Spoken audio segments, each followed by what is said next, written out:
Hello, Virginia. It is 4 o'clock. Today, we're going to be talking almost exclusively about the coronavirus and an update, and then we'll take questions on a variety of topics. But let's start the way we always start, given we are in a worldwide health pandemic and in a time of change in our society, by reminding ourselves that we're going to get through this, and we're going to get through it together. So say it with me. We're going to get through this. We're going to get through this together. And one last time, we're going to get through this. We're going to get through this together. And hopefully the Kentucky that we build as we come out of COVID-19 is one where we are more together. All of us as one community, as one Team Kentucky, ready to take on the challenges of the future, but knowing that if we are more united and more connected, there is so much more that we can get done. Given that we have seen a bit of a rise in our cases, I think it's important for us to start off remembering our healthy at work rules. We have seen, but since people have started going back to work, again, an increase of cases that doesn't have us concerned yet, but what it shows is that we could do these rules better. So remember, just because we are going back to work, just because restaurants are opening, just because we can get together with groups of 10 or less, and even with the sizes of those increasing, these are all incredibly important. 10 or less doesn't mean that you don't have to socially distance yourself. You do in that. You should meet outside as much as possible. Right now, that appears to be a very powerful way to make things safer. And special accommodations. This is where, whether it is workers, when we talk about going back to school, educators, children that fall into high-risk categories, we have to make sure that we are making special accommodations for those individuals, knowing that COVID-19 can be deadly for those that are at the most risk because of age, because of heart, lung, or kidney disease like diabetes. So let's make sure as we put together our plans and as we move forward that as long as COVID-19 is out there, as long as we are still operating without a vaccine, these are really, really important. So I'd ask every business out there and all of the employees, take another look on our website, kycovid19.ky.gov, to make sure that you are following these rules. And if maybe you're not doing them as much around the office, think about ways to do them better.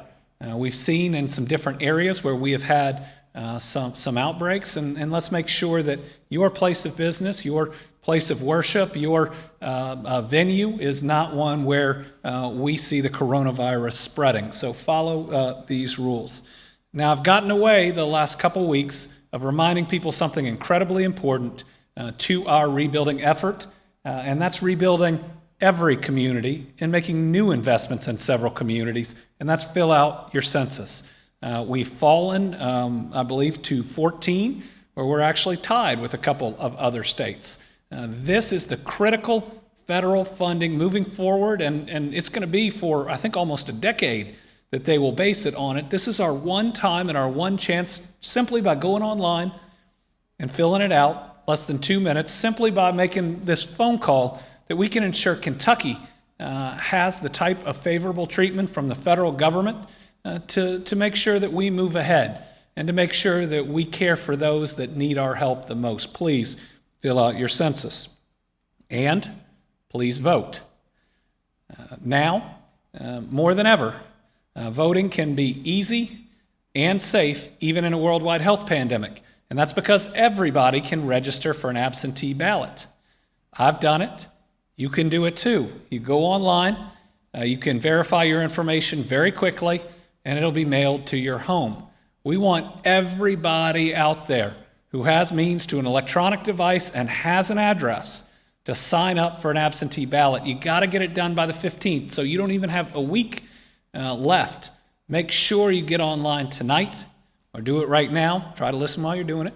And order that ballot. Again, democracy is the most important form of government that we embrace, and voting is the bedrock principle of democracy. We need more people voting.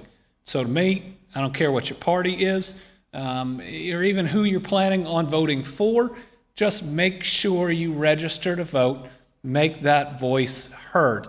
To our young people out there, we have seen so much activity and even activism over the last several weeks from you. Make sure you register to vote. It is a powerful way, if you're looking to change the world, to change the world. But this is your say in helping elect the leaders that we see here today and the leaders that we would see tomorrow. All right, we're going to go right in to COVID-19. At this point, we have seen COVID cases in all but one county in Kentucky. This isn't the most updated map. This is from several weeks ago. I believe that Robertson County is the only county that we don't have a COVID case on, and I don't know if we can pull up the web page that'd show it, but that'll show you the most recent one. And in fact, we have counties all across Kentucky that even fall into the darkest shade, meaning we've had a number of cases there. It means the virus has no geographic boundaries, and any place can quickly become a hotspot. I get the question asked that we don't have that many cases here. Well, there weren't that many cases in Warren County until suddenly it was one of the fastest growing counties in America in terms of cases. So let's make sure that we don't take anything for granted, that if we have a low number of cases in a county, we feel blessed, and we know it's also because of the hard work going in, and let's continue to put that hard work in to make sure. You got it? Oh, okay. So everything but Robertson County is actually in the 1 to 10. It's just very hard to see the difference between that yellow and the white. So the only thing that's actually up there in white is Robertson, and everything else is 1 to 10 cases.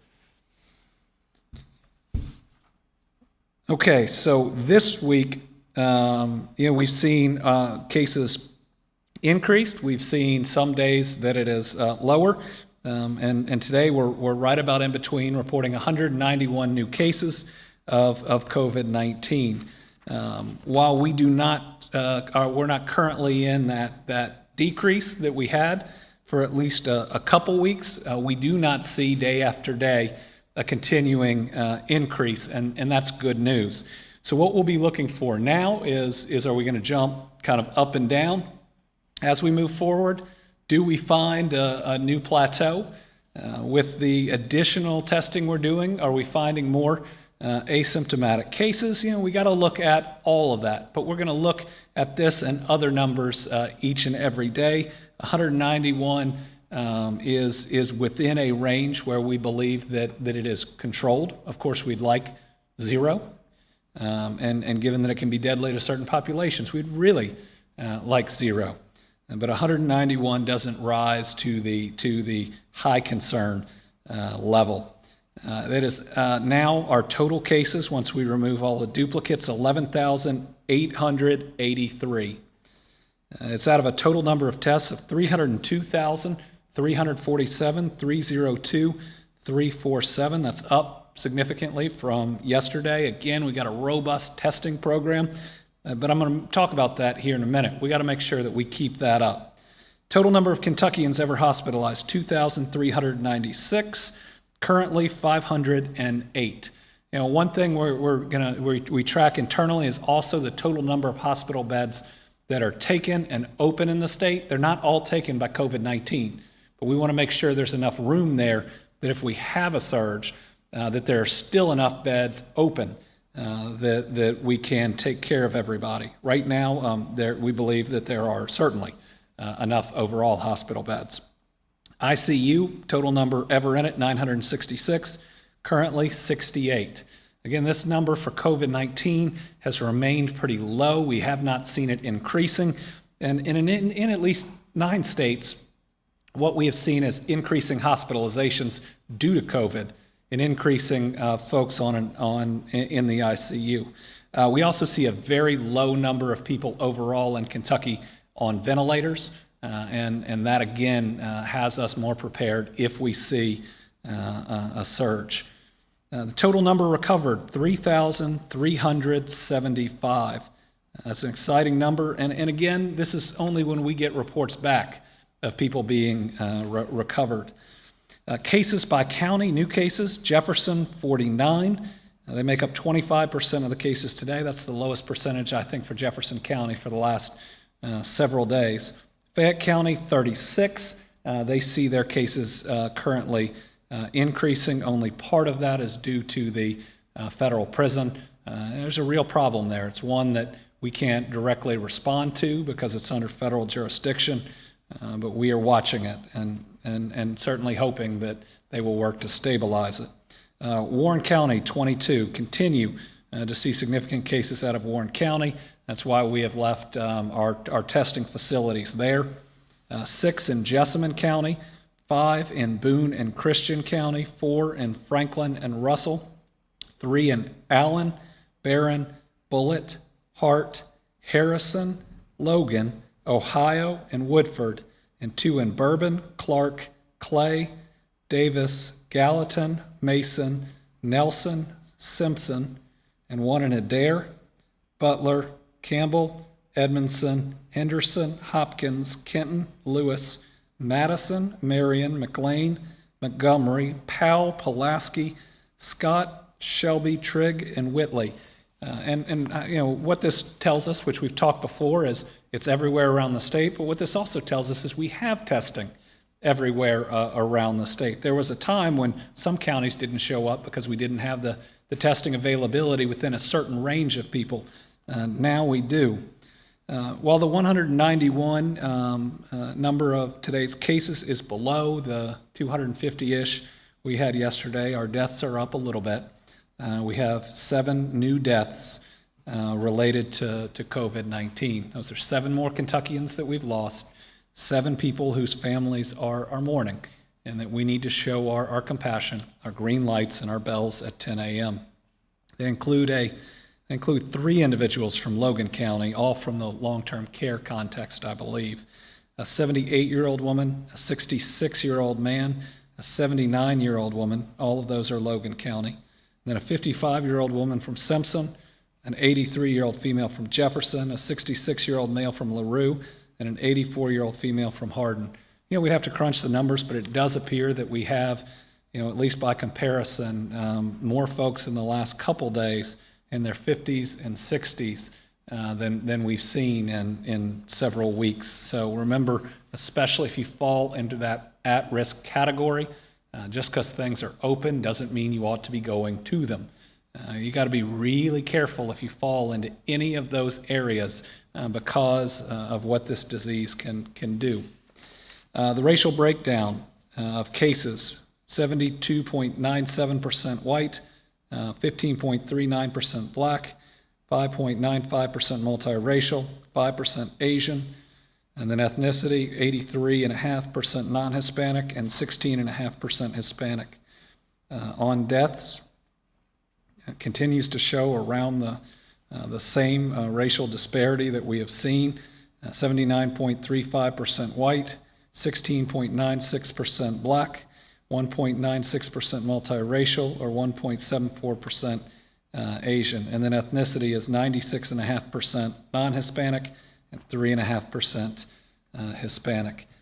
Again, this shows that while we need, and while I'm governor, we're going to work to ensure that everybody across Kentucky has some form of health care coverage. While I'm governor, I want to make that happen for everybody, because health care is a basic human right, and there is a form of coverage for everybody out there. It's just getting to you, providing you the options and the information. But when we got people dying at an unacceptable rate, at twice the makeup, even more than the population, we all ought to understand a priority of where we start in signing people up. Let's look at the long-term care numbers.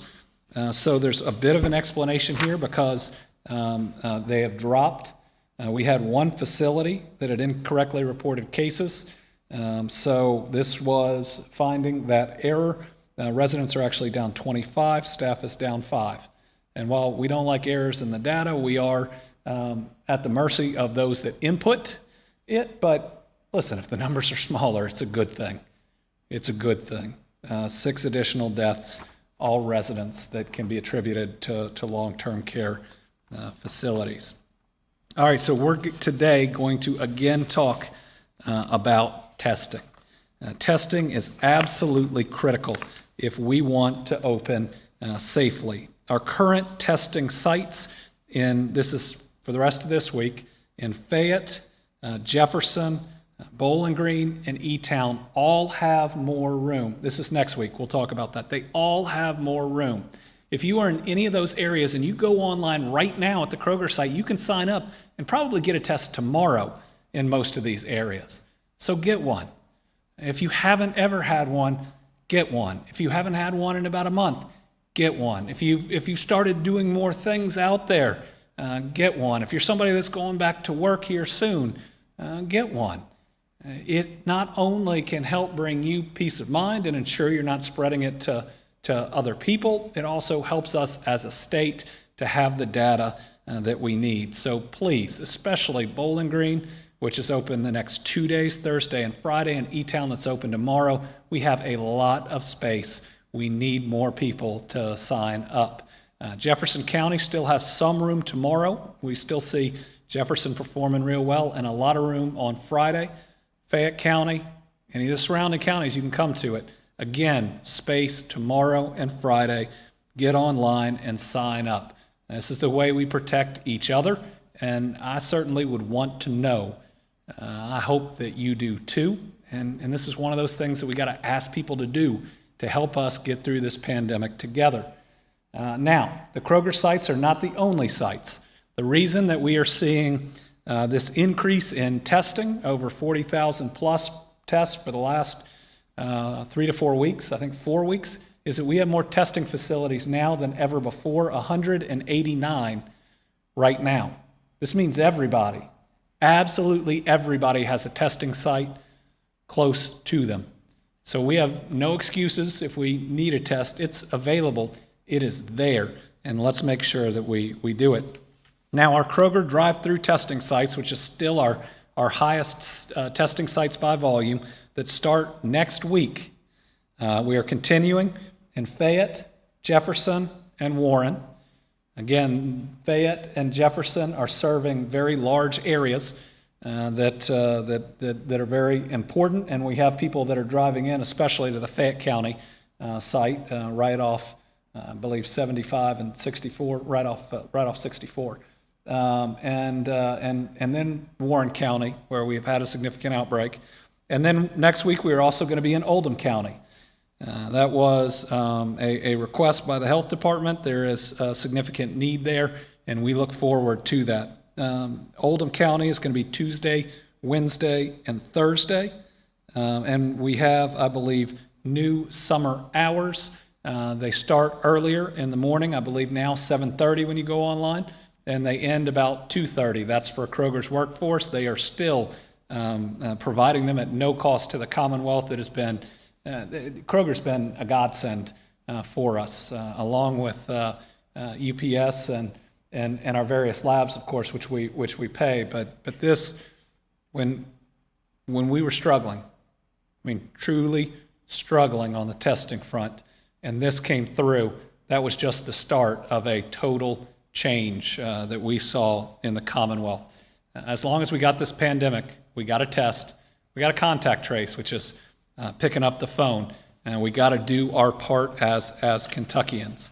I'll also say that if you've been out in a demonstration or in a march pushing for a better, safer world, we would really encourage you to get tested at any of these facilities.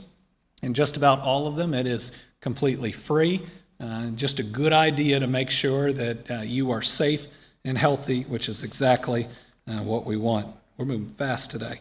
One other note, and this is outside of the COVID context, one of my first acts as governor was reforming Kentucky's Board of Education, wanting to ensure that we had a board with vast education experience and a board that would find a new commissioner through a national search where we could get the very best and not just hiring one of the governor's buddies.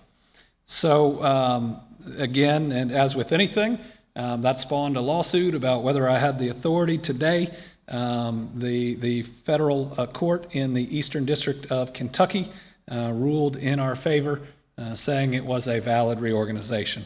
So we think that's behind us. The Senate confirmed all but one of the members, even in a time when there have been arguments about it. I thought that was a very bipartisan gesture led by Senator Stivers. It helped us move forward, and I think that we were going to have some dynamite candidates. Again, I'm not going to select any of them. That's going to be done by that Board of Education. Open it up to questions. We've got a couple of written questions, and then we've got Lawrence Smith, Chris Williams, Joe Sanka, Mike Valenti, and Joe Ragusa. And so we'll start over on the right, and there's going to be one question that Secretary Freelander is going to have to answer. So, Lawrence? Do you have a date yet for expanding capacity for restaurants, things like that? And secondly, do you feel any pressure now that Indiana's accelerating its reopening program? So the increasing of the restaurants to 50% was a month from the date that we did the 33%. I don't have that in front of me, but I know we've been in touch with the Restaurant Association. That date is set, and we can get it for you. I didn't write it down, but it's either 30 or 31 days. I know that we've gone over that. Do I feel pressure about what other states are doing? Well, certainly we want our economy to be competitive with the economies of the surrounding states, and in many indications we're doing as well, if not better, at addressing the coronavirus than some of our bordering states. But I don't want to be the fastest. I want to be the safest. Now there does get hype around reopening, where sometimes you'll get just a bit of info saying, they're reopening this, and then you look at it and they're doing it at a lower capacity than we do. Kentucky Kingdom here is going to open before Kings Island in Ohio. Our state fair is going to be on when many others are not. And so when you look at the totality of reopening, while I believe we are being smart and deliberate and careful, I also don't think that there are vast differences with many others out there. Now those that I guess want it overall to be faster or say that it's faster can compare one small set. But we're trying to make our decisions based on how we know the virus spreads and how to do it as safely as we can.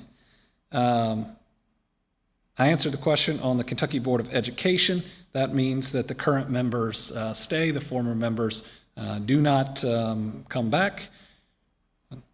That's all the news on that. Secretary Freelander, we've received a couple questions about Signature Healthcare. Apparently put out a press release saying it's laying off 100 staff from its office, and it blames it in part on the state for not providing a temporary increase in Medicaid through FMAP, as some states have done. It also says the state squandered our state resources on a multi-million-dollar COVID field hospital that has not been used. I'm going to let Secretary Freelander respond to most of that. But first, that field hospital was put in at a time when we were rapidly increasing in cases. And Lord, if we had not had that and we had become overwhelmed in our capacity in our hospitals, we would have seen our deaths increase dramatically. And that's something we couldn't let happen. And it's also still there. It's now providing a necessary backstop so that our hospitals can start doing elective procedures again. You know, when I look at total number of hospital beds, a whole lot of them aren't from COVID-19. They're from other surgeries and other procedures that are being done. Without having the backstop of that field hospital, the healthcare reopening would have had to look very different. We've also had to evacuate multiple senior facilities, including a Signature healthcare facility. And thank goodness we found a hospital to take them very quickly. Otherwise, the plan on these is to take them to the field hospital. There is not a connection in the two or where the funding comes from whatsoever. So with that, I'll turn it over to Secretary Freelander.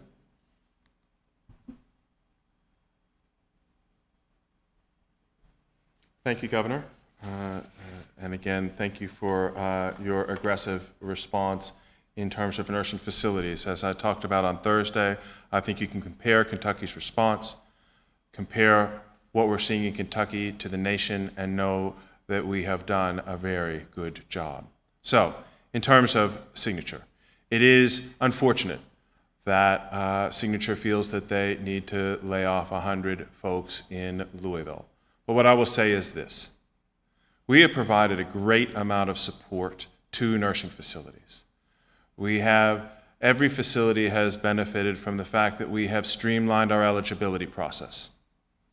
Every facility benefits from the fact that we are providing testing at no charge. Every facility in Kentucky. Every facility in Kentucky benefits from the fact that we have extended bed hold days.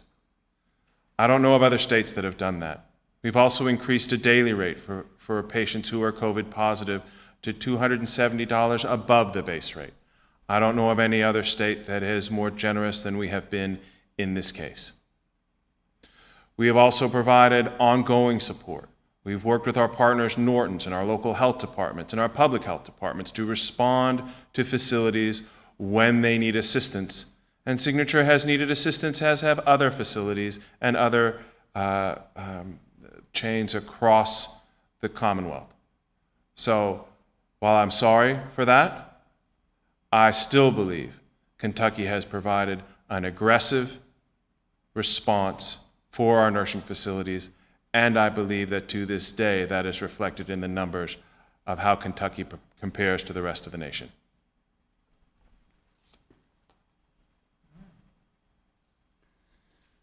Joe? In regards to the election in Georgia, what's your kind of response to the problems they had there? And do you anticipate any issues similar to what they faced here in Kentucky with the high polling places in some counties? Looking at the election in Georgia is troubling. It at least appears that a large contributing factor was not getting absentee ballots that were requested to people on time. It took a little bit for me to get mine, but my hope is that those are getting out and they will be timely. And it's going to be really important that on the 15th, the last day that you can request one, those get turned around and immediately get to people. Based on some numbers that I was hearing earlier today, there have been significant requests for that. We can get you that number. I believe that's going to be the key. And I think that's going to be a bigger factor than just the number of polling locations. But we ought to look at what happened. And we ought to have our clerks start making plans or estimates to what they could potentially see due to this. And if that requires a change in course, we ought to be open to it. If we don't learn from other people's mistakes, then shame on us. Chris. Governor, you may need to refer to your notes because I was trying to make note of when you were talking about statistics of deaths and sickness. What was your statistic for Hispanic population? Is it around 16%? No, the overall deaths for Hispanic are, no, total cases. No, non-Hispanic 83, Hispanic 16 and a half, it says. That'd be a significant increase. Hispanics make up about 3% of the Kentucky population. That's a 5% or 5 times what their rate would be. Have you considered giving more attention to the Hispanic population in Kentucky and maybe reaching out to them for health care the way you've done in recent days? We are working in through local health departments with a lot of the Hispanic population.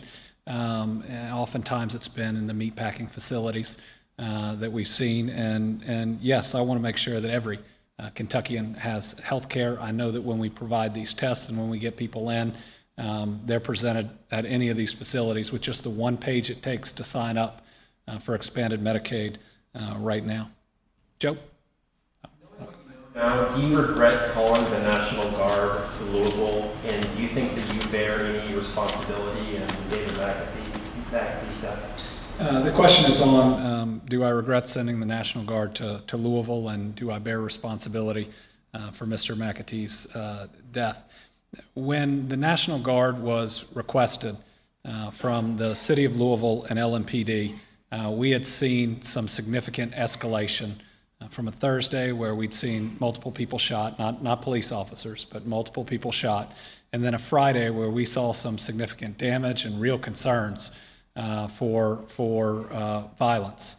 At that point, I believe that the Guard was necessary, and what could have happened, especially I think that was a Saturday night, it was important to have them there. Now, Mr. McAtee's life matters, and I hate that he is no longer here with us, and I hate that that situation happened, and certainly we all wish that it hadn't happened. But I'm still committed to ensuring that all of the facts come out on a transparent investigation where we continue to provide more information as it comes in. Hopefully by the end of that, everybody can look at that and make conclusions both as to the incident itself and if they want to evaluate my call on the National Guard. Certainly I wasn't involved in any decision to go to that location that night. That's made by LMPD and the folks on the ground.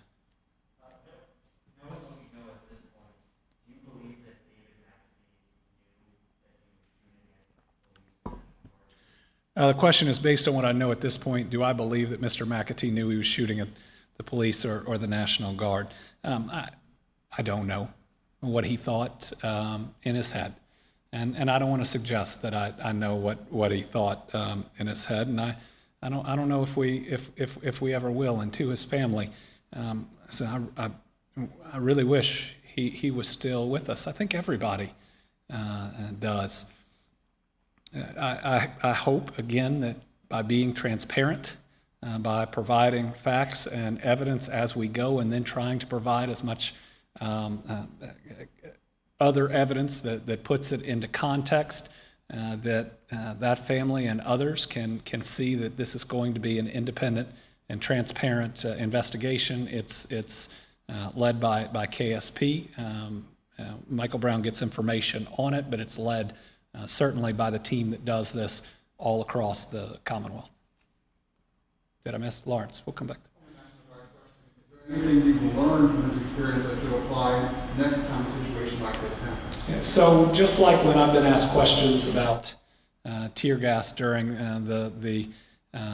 during the protests, what I've said is we always have to be willing to look at policies and procedures to do better. And I'd encourage, and it's encouraging that we have seen at least one change in that. I'd also encourage LMPD or anybody else involved in these to sit down with those that have concerns about how things were carried out and listen to them.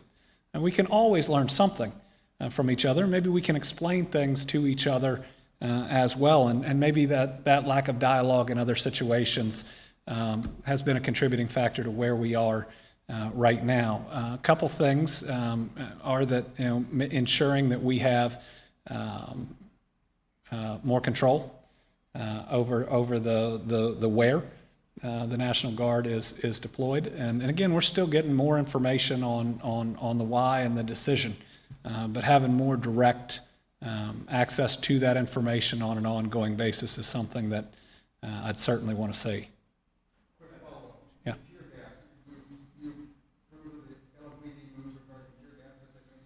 I think that based on these demonstrations, we need to absolutely look at the when, the where, and the how the tear gas is used. And I think that generally law enforcement always wants to, or should always want, to go back and look at any incident and say, why did we do what we do? Could we have done it better?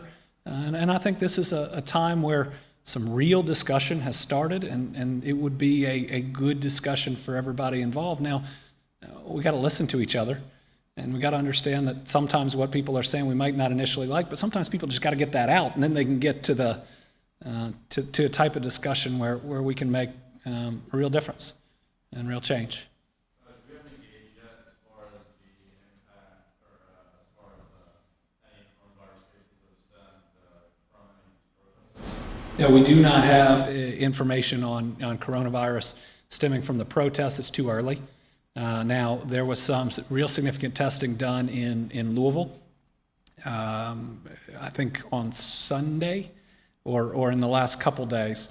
And so we'll get those results here in the next couple days, or perhaps they've come in, but it also may take longer for symptoms to develop. Now, we are going to learn a lot about what outdoors may or may not do based on this. So it's still too early to tell. We do expect that when you get a lot of people together, that the virus could spread.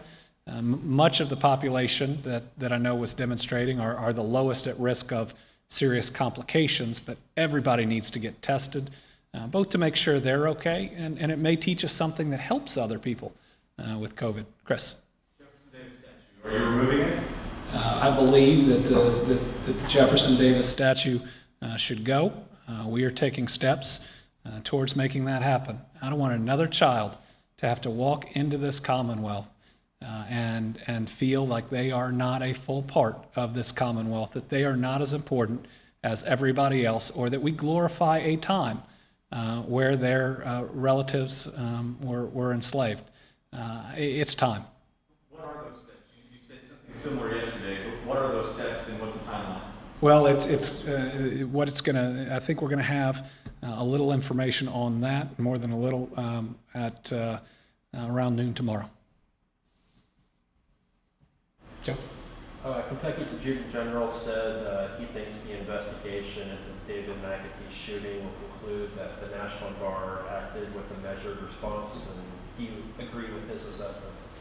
I believe that we need to collect all of the evidence, and that in the end, that in context will hopefully speak for itself and let everybody else reach those conclusions. I do want to make sure that all of it is in, and there's significant evidence still being collected. There are statements to review. There are the other body cameras that aren't likely to catch actual footage, but may catch sound. The FBI is doing a big video compilation, which can be important. There's other ballistics that are going to come back on other weapons found in the house.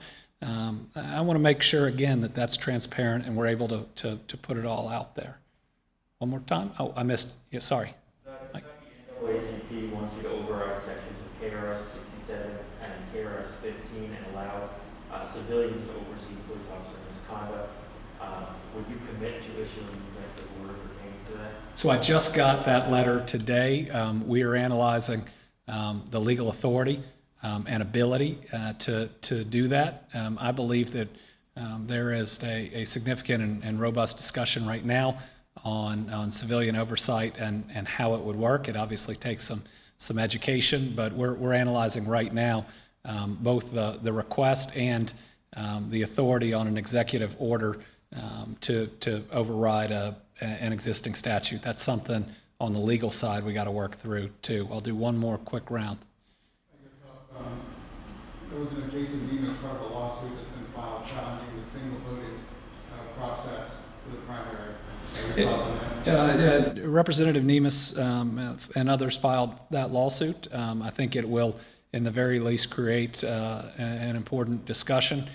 We don't control in the governor's office the number of polling locations that are out there, but if they believe there are compelling reasons, and there certainly could be, that don't put more people at risk, and there is an ability to do it with a shortage of poll workers that aren't at risk for COVID, I think that can be an important discussion. You know, unlike others, when folks file lawsuits just because I'm named in them, that doesn't bother me in and of itself. That's certainly a right for people to do. And as the governor's office, without the authority to make that happen, I don't think that we'll be one of the major players in the legal arguments. Talking all about what steps might need to be taken for the November election in lieu of all of this. So the November election is a very good question. We got a lot of time before it. We really need to see what happens in June and July, because at the end of June we open up significantly more, and we'll see where we are. In November, with the number of people that are likely to vote, I do think that in the very least we would need more polling locations. But if COVID-19 is still out there the way it is right now, this same form of absentee ballots is going to be necessary. If we don't make it easy for people to vote, and especially those that are in harm's way because of this virus, then we're not living up to the bedrocks of our democracy. And we're basically disenfranchising people who could die from COVID if we're going to make them go into a polling place if the virus is still as aggressive as it is right now. Are you confident with this portal to request absentee ballots that things are running smoothly and that there will be few, if not no hiccups with the portal and the absentee ballots going into what's becoming an unprecedented primary? So the portal for absentee ballots is run by the Board of Elections. I have not heard from them any concerns, though it's a question you ought to ask them. And we haven't received those complaints in the governor's office. Now, I think what's really important is the turnaround and the timing. I got mine. I can't tell you how long exactly it took. I feel like it was about a week, but you're going to have to do better than that in the last week. So it's really important that our clerks, and I know that it's a lot of new work. It's important that they work to get those out. But right now, I believe that they are on track, and both the Board of Elections and the Secretary of State, I believe, are working hard towards it and need to be working hard. We still speak to people who have waited months to talk to a person, get any kind of response on their unemployment claims. They can't get anyone to the line, no one calls them back, no one replies to the email that they send.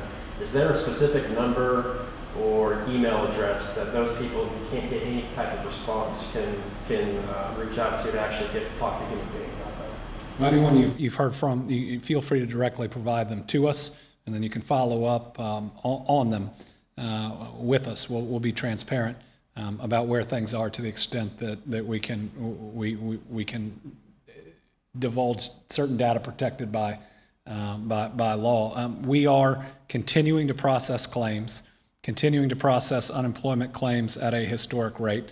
The move to the Labor Cabinet, it's now under the effective control of the Labor Cabinet, we believe is providing additional resources that's there. We have a number of claims that there are issues under federal law that keep them from being processed as quickly. The communication about those challenges hadn't been where it should be and hadn't been where it needs to be. We got an office that part of it used to be 9 people, now facing just a deluge of claims, but we got to do better. I believe we are doing better, but there's still a large number of people out there that need to be helped. I think we got about 8,000 from March. All of those claims have complications, but if we're not communicating effectively with those folks, that's our fault. If you want to send an email to Crystal with the names that you're receiving, we're happy to go down that list and we'll check with unemployment on where it is. Last one. The defund the police movement, and not the messaging and the hashtag, but rather the argument behind it, which says that counties and cities should reallocate funds from the police to social services, mental health. Well, this concept of defund the police, I don't think is as much about taking dollars away from law enforcement as we throw law enforcement at problems that even law enforcement believes they shouldn't be addressing. When we don't address mental health in the way that we need to, what happens? A law enforcement individual is sent. The numbers that they're dealing with of individuals with mental health issues now is significantly more than it was before. And without the necessary social services there, sometimes there's no choice on what to do with an individual at that point. And that's a failure in society. I believe we do need to fund these other social services, address the root cause of so many issues. I don't necessarily think it has to be about reallocation, but it certainly has to be about very serious investment. It's what we have underfunded. And what we've seen with our budgets is everything has been cut. I mean, everything has been cut since 2007, actually before COVID, the very first budget we were going to have that didn't have cuts in it. And any new cuts was the one that we were going to get in this biennium. And so that means to address all those root causes, to have more dollars on both the local and the state budget. And we're going to have federal assistance in a stimulus in another CARES Act. If we don't have that, nobody's going to have enough money for anything over the next couple years. Can I ask a follow-up on that? Because I think what he's asking was if you're talking about this push by some to defund the police, you're saying keep the police funding where it's at, but fund these other process. I believe that while there are different terms and phrases that are being used, what this is a real call for is funding of so many critical social services that go underfunded, and ultimately the police are the only unit that respond to someone who is having a mental health or another issue. I think that police officers all over the country would say we need to fund social programs like that. I don't think that necessarily means taking dollars away from one place. It means investing more dollars in another. And listen, any budget's a values document. And so dollars can come from any places. It's what we are underfunding that we see. It's laid bare. We underfunded public health for a long time, and we have seen that in COVID and how long it took for some parts of our federal government to respond, whether that's with testing or otherwise. All right, we got done in 45 minutes today, and I'm sure no one is upset about that. We are going to have another conference tomorrow, and then we will be off until Monday. Everybody out there, stay safe. Remember, COVID-19 is still out there. Remember, there's healthcare coverage out there for everyone. We just have to connect you with which type of coverage is best for you and what you qualify for. Let's make sure that we keep taking care of each other. We keep showing compassion. The WHO has walked back, and Dr. Fauci has specifically disagreed with their concepts on asymptomatic spread, so a mask is still critically important. Protect yourself, protect other people. We will see you tomorrow at 4.